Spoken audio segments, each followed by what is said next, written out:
Hello, my name is Dalton Schnorr, and I am here to talk to you about the Winter Olympics.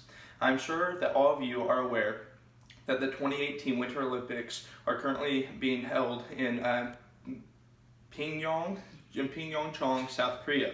It is hard to miss this event with all the ads on YouTube and others and different social media sites and the constant press coverage on TV over this event. I am sure for some of you it is not interesting at all. In all honesty, you guys are just ready for it to be over. But at the same time, I'm sure that each one of you would admit that it is truly awesome to watch each one of these athletes come from all over the country to compete against each other. These athletes have trained all their lives for this, and to see their dedication and to hear their stories are motivating, to say the least.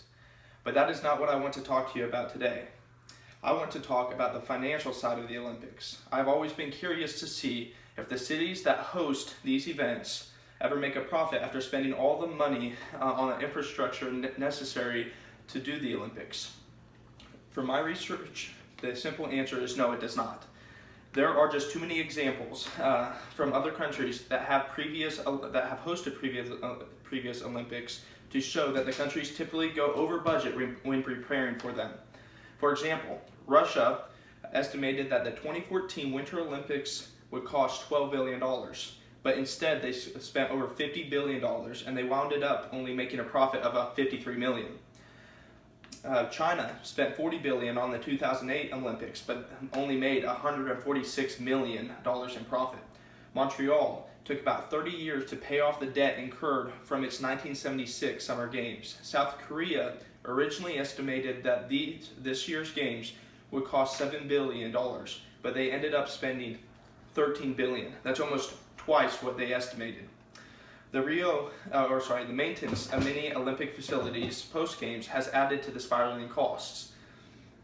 The failure of Rio to maintain and repurpose its venues from the 2016 Olympics have left many of them abandoned and falling apart. South Korea was warned that it mustn't go down that same route. The country in response has drawn up post-game plans for most of its Olympic facilities.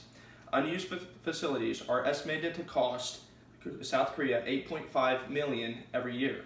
South Korea, however, believes that the Olympics have a potential to add $59.4 billion to their economy over the next decade due to their repurposed plans. On top of having plans to reuse the infrastructure, Olympic cities do usually have an increased amount of international trade, roughly about 30%. But only time will tell if South Korea's estimates will lead to an economic profit or loss.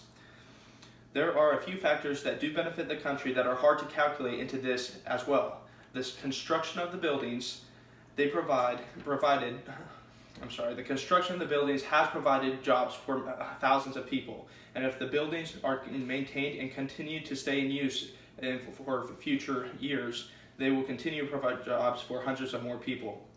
Also, the bond that the citizens have of the host cities, they will share that together for the rest of their life and has brought them closer together.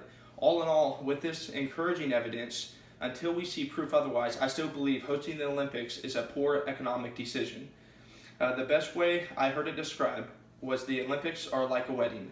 They may cost a lot of money, but they are a lot of fun and they do bring people together. It is up to you to decide how much that happiness is worth. Thank you very much.